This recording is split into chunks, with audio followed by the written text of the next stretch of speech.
Asanteni sana. Wenzetu wa kaunti ya Nyeri, Wakenya wenzangu, niruhusu kwanza nisome hii speech kwa lugha ya Kizungu. As we say that today we celebrate our right to govern ourselves, and that right was not given to us. It was a right that we fought for. And Nyeri, this country of heroes, gave us some of the most valiant warriors in that war. Our monumental victory in the war of liberation from the colonial government was achieved because we had men and women who, on their own volition, sacrificed their lives so that we would be free to govern ourselves. Indeed, on behalf of the people of Kenya, I pay tribute to the heroes from Nyeri County and to every other veteran of the Mau Mau War, and indeed to all other patriots from all corners of this country who fought and shed blood so that we could be free. Our elders won that bitter war because they were united in a common goal to liberate our nation. We have built on their legacy, building a country that has been an island of peace and stability in this region and indeed in the continent of Africa. I call upon each and every one of us to always be careful and not to allow those who would wish to destroy our peaceful nation. We must, as a people, distinguish between genuine and legitimate desire for change from its exploitation by short-sighted and cynical leaders who would use us for their own selfish ends. A peaceful and prosperous nation needs to be nurtured and protected by a united people. We must learn from our past and shun those who would divide us on ethnic or religious lines. Our forefathers knew that political independence, though necessary, was insufficient to guarantee our prosperity and peace. Equally vital, they knew, was economic independence. We, their sons and daughters, have sought to build the social and economic institutions under which our people will prosper. In the decades since we attained self-rule, there is real progress to show for our efforts. Our welfare and livelihoods have improved sharply since June of 1963. We live almost twice as long, and far more of our children are in school. Far fewer of our mothers die in childbirth, but we have a lot more to do to fulfill the dreams of the independence generation. When I took office 4.5 years ago, my task was to sustain and speed up the momentum of our development journey. Mine has been to lay the foundation for a prosperous Kenya, prosperity accessible to each and every Kenyan willing to work. That is why we have improved our roads and built new ones. That is why we have modernized our hospitals by installing modern diagnosis equipment, and that is why we have connected thousands to electricity, and that is why we today have the Madaraka Express, which I had the honor of riding into Nairobi yesterday.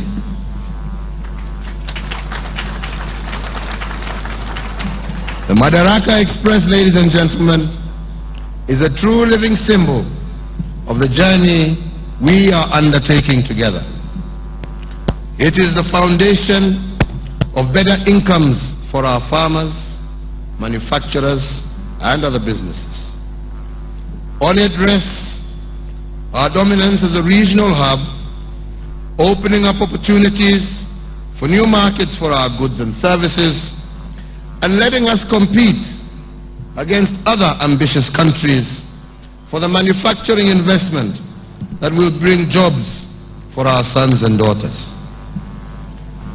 As an alternative to our roads, the Madaraka Express will greatly reduce incidences of disability and death from accidents involving public service vehicles and will move goods quicker across the Eastern African region, cutting delivery times, cutting corruption that has dogged users of roads and transportation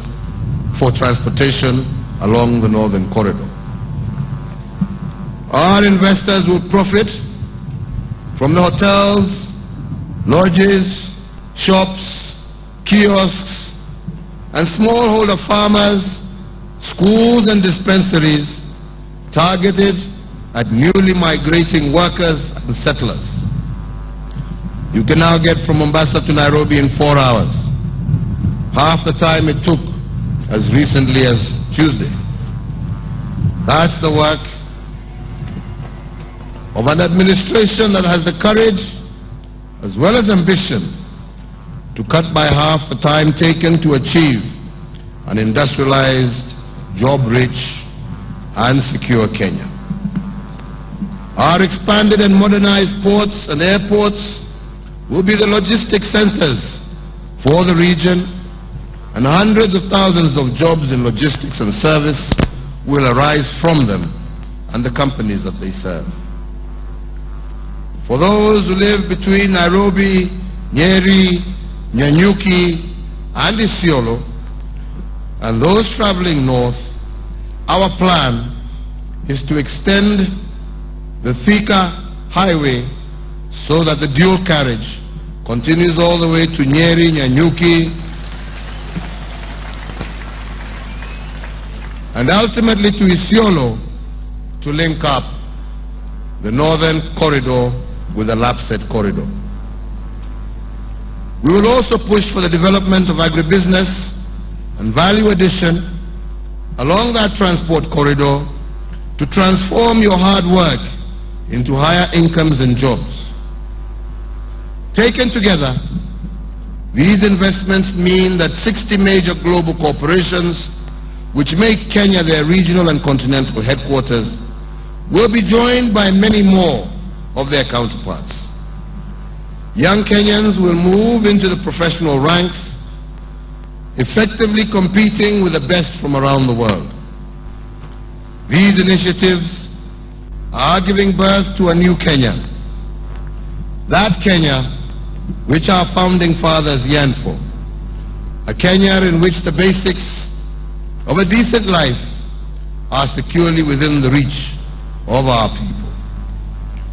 A nation whose children will find the jobs and livelihoods their achievements deserve without waiting in line for years or requiring ethnic or family connections. A Kenya whose people won't have to attend weekly harambes or spend family savings to send relatives and friends abroad for modern health services. We will be citizens of a country that can feed itself and the region without regard to weather. That is why we have worked to escape the persistent problems of rain-fed agriculture. We are developing irrigation schemes that will free us once and for all from the life-threatening risks of climate change and adverse weather. Our continuing vulnerability is felt in every home as drought ravages crops and livestock. The cost of food has risen here in Kenya, and our neighbors are facing full-blown emergencies and are obliged to call for humanitarian intervention. I am well aware the lives and livelihoods of many of our people are threatened by this drought. We have quickly responded, taking a number of measures including subsidizing unga until the next harvest season. We have waived import duty on milk and sugar and other foods so that they can remain affordable. We will protect our people, both consumers but producers as well. My administration, with the support of the World Bank, has put in place livestock insurance, therefore protecting our pastoralist communities from losses to drought. And we are taking steps to link livestock farming to markets to make it a more profitable business. We dare not rest content with measures to meet the immediate drought. We had to look at every possible means of raising production of every farmer and herder in Kenya. And that is why we choose. And that is why, to choose just a few examples, we have subsidized fertilizer for some, we have waived debts for others, and we approve the recommendations of the Coffee Sector Implementation Committee. I asked the committee to make a plan for the revival of our coffee sector. It was an urgent matter, and we needed to think again about the rules that govern the coffee industry, and we had to think afresh about our production, our marketing, and our value addition. The committee wasted no time, and we quickly agreed a debt waiver for coffee farmers, SACCOs and unions amounting to Kenya shillings 478 million and Kenya shillings 1.7 billion on STABEX funds through the Cooperative Bank of Kenya. Consequently, title deeds, once held as collateral by the bank, have and are being returned to cooperative societies and individual farmers to relieve them of the burden of that debt. Currently, the committee, the Ministry of Agriculture, Livestock and Fisheries, as well as the Council of Governors, have together earmarked the upgrading of the Nairobi Coffee Exchange and the rehabilitation of 500 coffee factories in 31 coffee-growing counties. The state of our nation, fellow Kenyans, is strong. We have transformed our government and our politics to give the greatest voice to the people. Our democracy today is stronger than it has ever been. We have become the biggest economy in our region and one of the largest in Africa. Our people compete with the best in the world in many fields of endeavor, and our country anchors the region's peace and security, and we are a necessary partner in regional and global decision-making.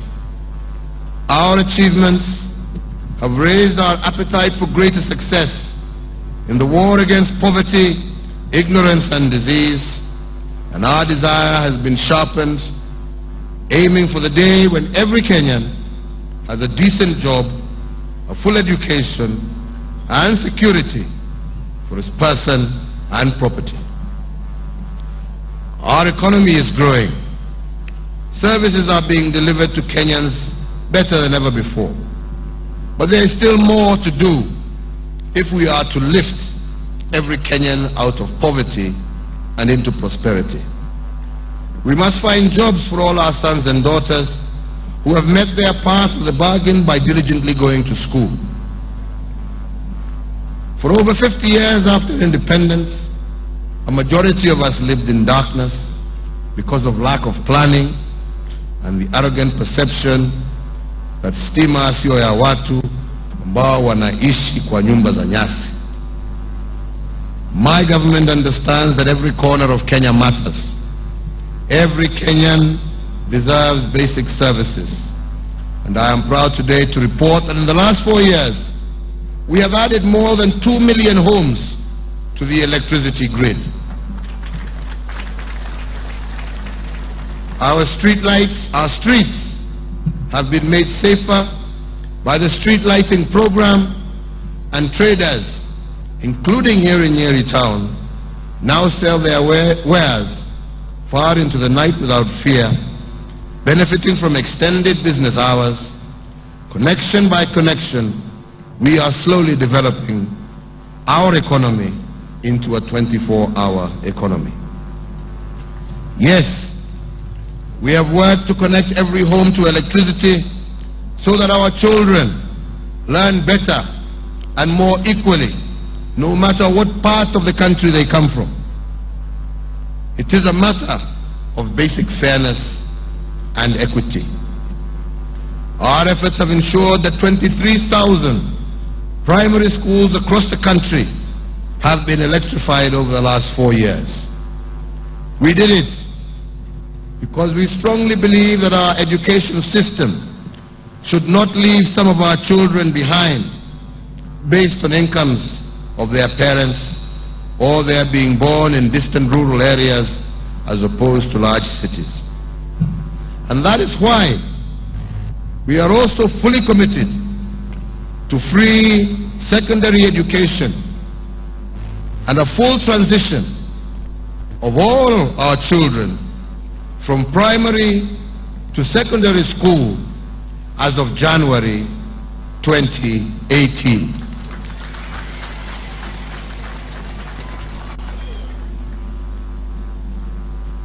And that is why we have also scrapped exam fees. And as I said, with the scrapping of exam fees, we will ensure that secondary school is free from January 2018, and future generations will get the education they need to continue transforming our great nation. We want every part of Kenya and every Kenyan to be fairly included in development. That's why we have ensured that 60,000 public facilities, just under 70% of the total, and most in rural areas, are connected to electricity. My promise to you is that every remaining area will be connected in the next 3 years. In the off-grid counties of Wajir, Turkana, Garissa, Mandera, and Marsabit, we are installing 25 solar hybrid stations, and once complete, these stations will open up opportunities in these regions while improving security and protecting the environment. Indeed, in the last 4 years, my administration has raised the ratio of our people with access to clean water to 60%. That means, ladies and gentlemen, that 5.7 million Kenyans who did not have clean water in 2013 have it today. Notable progress has been made in providing clean water. New water schemes have been constructed in Nairobi, Kisumu, Mombasa, and Nakuru. In addition, medium-sized water supplies have been developed in Narok, Maua, Homa Bay, Kitui, Lamu, and Nyahururu. We have also increased access to sanitation, and an additional 1.75 million Kenyans are now covered. Better sanitation and clean water prevents diseases, raises our productivity, and more importantly, they mean dignified lives for our people. To improve access to clean water, my government has laid plans for the construction of the Northern Collector Tunnel, which will supply water to Nairobi and its metropolitan area, the Mzima 2 pipeline for additional water to Mombasa and Taita Taveta, the Siaya Bondo Water Project, and the Thwake Dam, Chemsusu, all of which I'm glad to say are on course. Ladies and gentlemen, Kenya will soon become an oil exporting country. And even before a single barrel has been sold, the spending by investors is transforming Turkana and neighboring counties. We will see oil pipelines, new roads and new railways that will crisscross our country, carrying the products that will raise the incomes of every Kenyan. Oil revenues will be joined by earnings from the rising number of manufacturers taking advantage of our new and improved infrastructure. Already car manufacturers, VW and Peugeot, are already showing and have started manufacturing here in Kenya. Car manufacturing is the iconic emblem of an industrializing economy.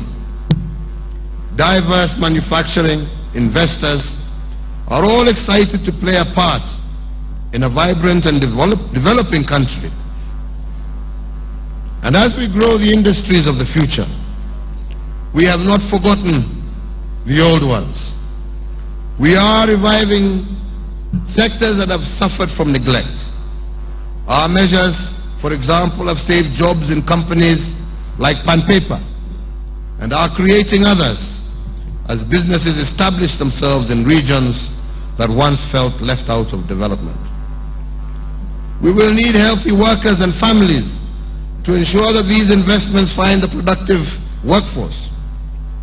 For years, Kenyans had only 3 referral hospitals, all built in colonial times.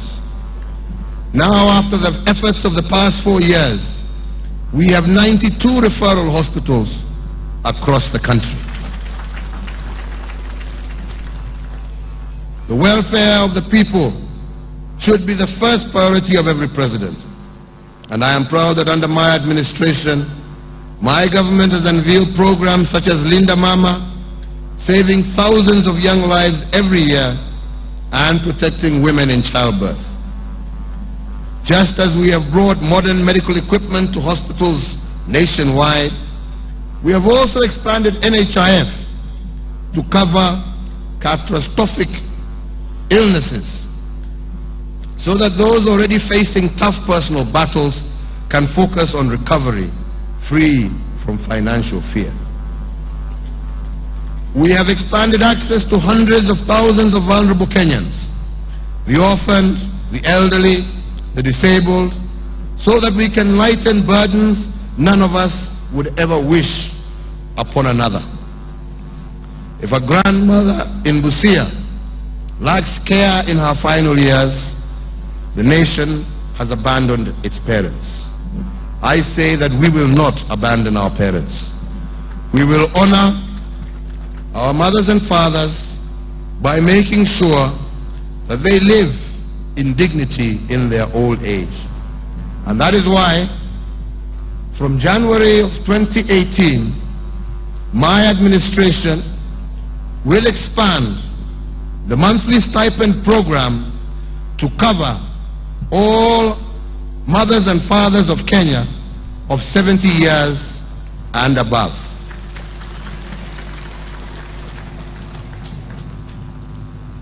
At this point, I would like to express my personal gratitude and that of the Kenyan people to the government of Hungary, where Ambassador Amina was a few days ago, for providing us funds to construct a cancer hospital in Nyeri.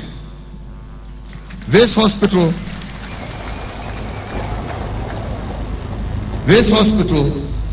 will serve the people of Nyeri, Kirinyaga, Muranga, Meru, Laikipia, Isiolo, and other parts of our country. Alongside this, we will expand and upgrade the Nyeri Provincial General Hospital as well as the Othaya District Hospital. Fellow Kenyans, our nation still remains at risk. Our people must be secured against the threats from terrorists and politicians seeking to spark confrontation, as well as criminals. We have made far-reaching investment in our security system, increasing the number of personnel, adding sophisticated technology, and stepping up our training and coordination. And we are also working to ensure that citizen engagement and innovative tools to disengage, rehabilitate, reintegrate criminals and extremists will complement our security system. The world has learned from the catastrophes in the Middle East and other parts of Northern Africa that the terrorists who seek the destruction of democracies like Kenya can quickly exploit vacuums in governance and government. And that is why we will continue with our stabilization mission in Somalia, keeping to the commitments we have made alongside our neighbors and the international community to support Somalia for the sake of its security as well as ours. Fellow Kenyans, the most vital element in all our efforts to transform our country is to ensure that we are governed well. Here too, there are successes to mention. In establishing devolution, we embrace the most effective way of managing our diversity and holding our leaders to account. Devolution and the democracy on which it rests have freed our people's energies and enabled robust citizen participation in decision-making. Since you entrusted my government with the responsibility of forging our new constitutional order, we have continuously ensured the effective implementation of devolution. We have kept to the timelines agreed, providing the needed administrative support and going far beyond the constitutional threshold in financing counties.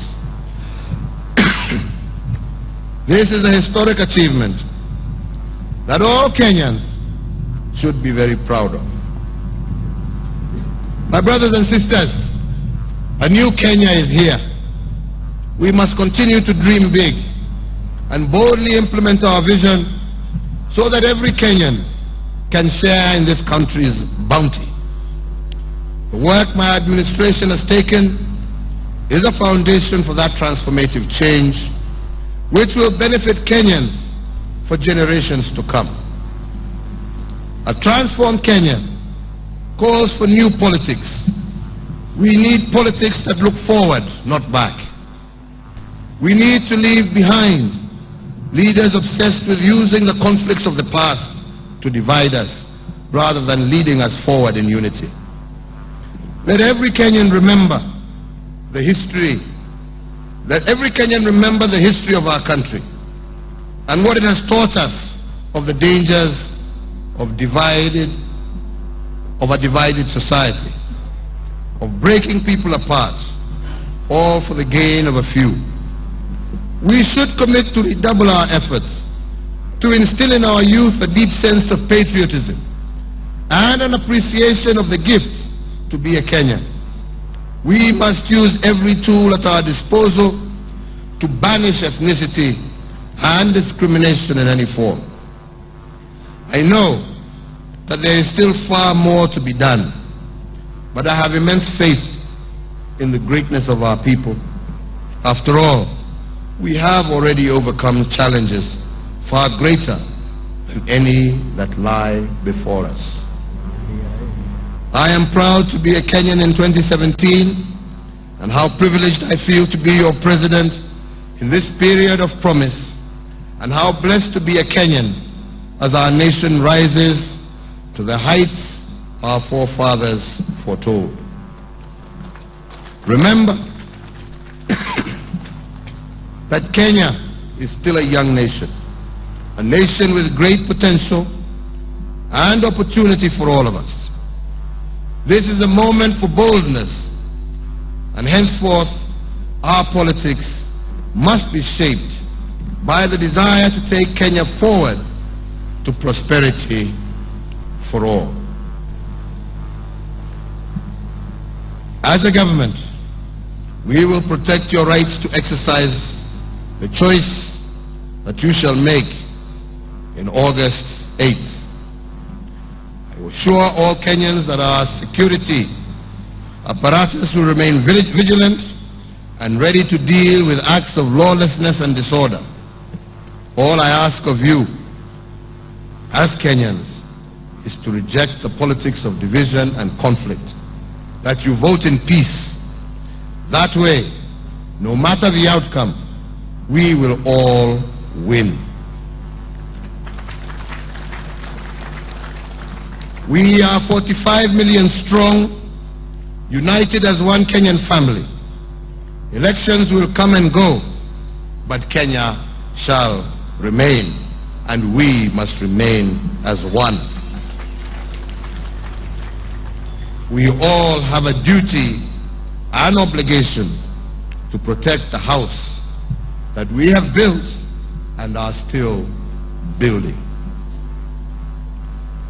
Keep faith always that we will renew this nation, for we are a people of faith, and we believe that justice will prevail, that peace will prevail, and that the people of Kenya will prevail.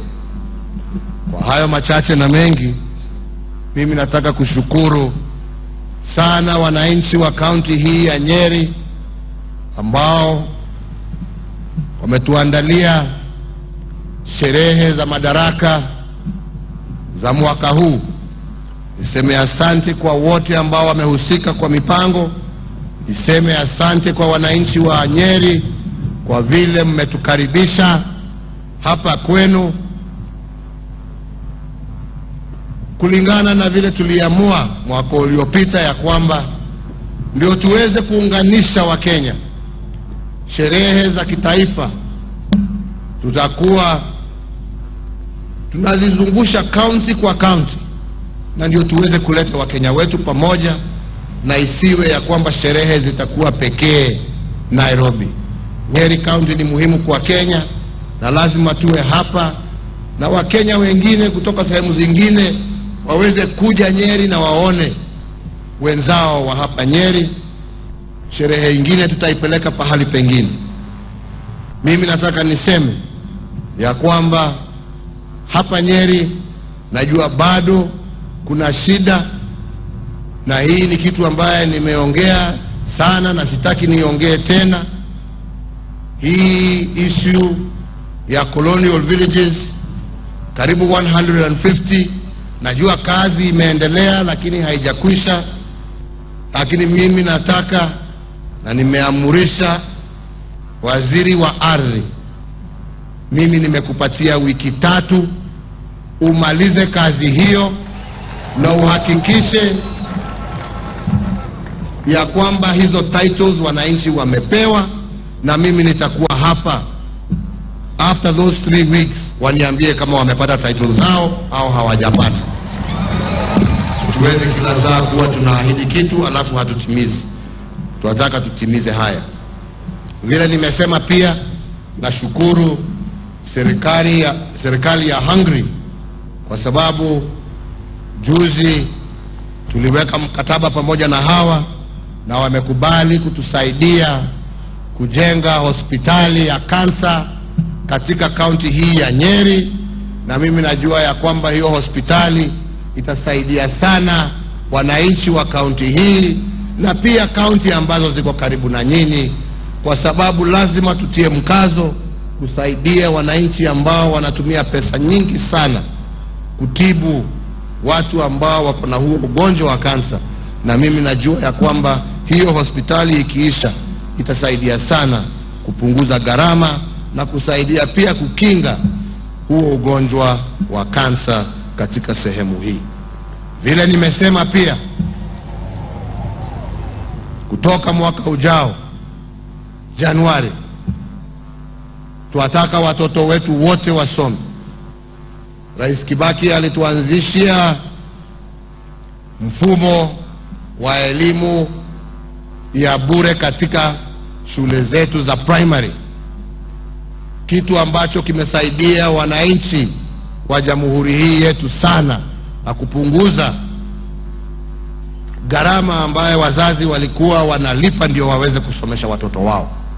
Tumesema na sisi pia kutoka mwaka ujao watoto wote ambao wataingia shule za upili kutoka form 1 mpaka form 4, mzazi hataitishwa pesa, itakuwa vile tu kama ya free primary. Na ndio tuhakikishe ya kwamba watoto wetu wameweza kusoma kutoka darasa la kwanza mpaka form 4, na huo mzigo uwe ni mzigo wa serikali, na pia wakimaliza form 4 tuwe tumemaliza zile technical training schools ambazo tunajenga katika kila constituency, ndio wengine wataenda technical training na wengine waingie vyuo vyetu vikuu kama Kimathi hapa, na tuhakikishe ya kwamba hatuna watoto wadogo ambao wanarandaranda kwa sababu mzazi amekosa karo ya kupeleka mtoto shule. Hiyo ndiyo njia ya kuhakikisha tumesawazisha wananchi na hakuna mtu ambaye amewachwa nyuma kwa sababu ya shida hii au nyingine. Tumesema pia ya kwamba wazee wetu, tunataka kuhakikisha ya kwamba wazee wetu wote ambao wamezidi wako miaka 70 au kwenda juu, wote kutoka mwaka ujao watakuwa wanachukua ile pesa ya cash transfer, na ndio tuhakikisha ya kwamba hata wazee wetu wanaishi maisha ya dignity hata na uzee wao, wakijua ya kwamba kila mwezi wako na pesa watakuwa wanapokea kutoka serikali yao, na ndio waweze kuendelea na maisha yao. Hiyo ni kitu ambacho tutaanzisha. La mwisho na la muhimu, hata nikiwaomba kura wenzangu wa Kenya, la muhimu sana siku ya leo, ikiwa ni sherehe ya kitaifa ya mwisho mbele ya uchaguzi mkuu, ni kuwaomba wa Kenya pahali popote mlipo, jameni, tumekuwa na uchaguzi kila mwaka kutoka wakati tulipata uhuru, na waomba kwa heshima kuu msikubali kama wa Kenya kugawanywa kwa misingi ya kikabila, ya kidini. Kila Mkenya ako na haki ya kupiga kura. Sisi tutahakikisha ya kwamba tumetoa ulinzi wa kutosha. Yangu ni kuwauliza tupige hiyo kura kwa amani, tupige hiyo kura kwa heshima, tukijua ya kwamba taifa la Kenya litakuweko baada ya uchaguzi wa mwezi wa Agosti. Kenya will still be here, and the Kenyan people will still be here long after the elections. Elections can no longer be about individuals. They must be about the people. They must be about agendas. They must be about transformation, not dividing our people, not shedding blood. We did not fight for our independence in order to shed our own blood. Umwagikaji wa damu hatutaki kuona tena ati kwa sababu ya uchaguzi. Tuwe watu ambao wataheshimiana na watakubali waamuzi wa wananchi ambao ndio wengi, kwa sababu serikali yoyote ambayo itaingia, hata kama, na mimi narudia sana, serikali ya Kenya ni serikali ya wale walikupigia kura na hata wale ambao hawakukupigia kura. So mtu asiwezi kuona ya kwamba kwa sababu yule ambaye nilitaka hakuchaguliwa nilete vita. La, ukishindwa ngojea nafasi nyingine. Hao ni namna gani wenzangu?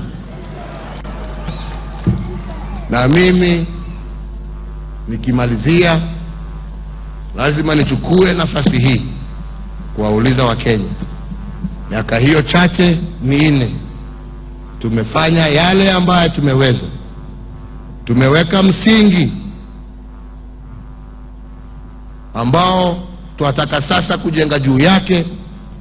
Tuhakikishe ya kwamba tumeweza kupanua sasa uchumi wetu, vijana wetu wapate kazi na nchi yetu ipate utajiri, na tupigane na umaskini, ugonjwa katika taifa letu.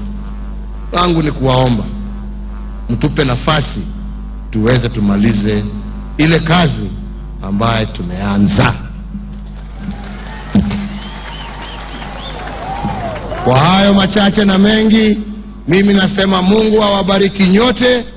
Mungu alinde taifa letu la Kenya. Mungu alinde wananchi wetu, na tuendelee kuzingatia amani na umoja. Asanteni sana. Thank you very much.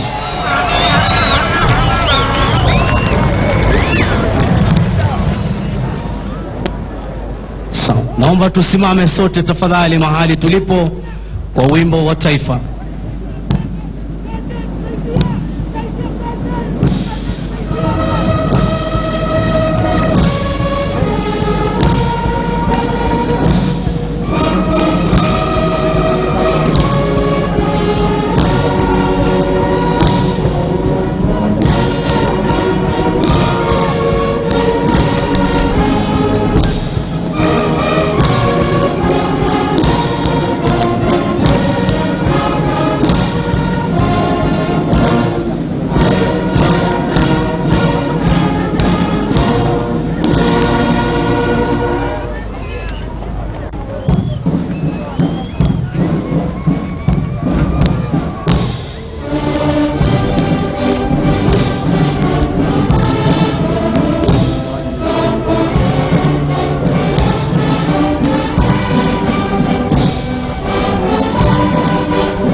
Basi tungependa kuwashukuru nyote ambao umeweza kuhusika katika kufanikisha sherehe hizi za siku ya madaraka, na tukiwatakieni kila laheri mnaporudi nyumbani kwenu.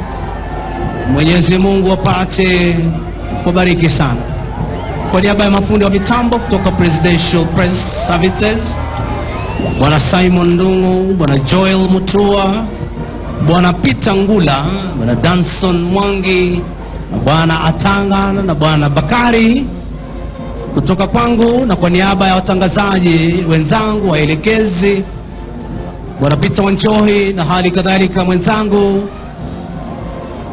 Bwana Mike Gitone, wakiwa pamoja na dada Sara Mauti na wengine wote ambao tumekuwa pamoja nao, mimi kutoka kwangu ni kila laheri wenu Warrant Officer 2 Gibson Mwandawiro, nikiwatakieni kila laheri mnapoendelea kusherehekea siku ya madaraka.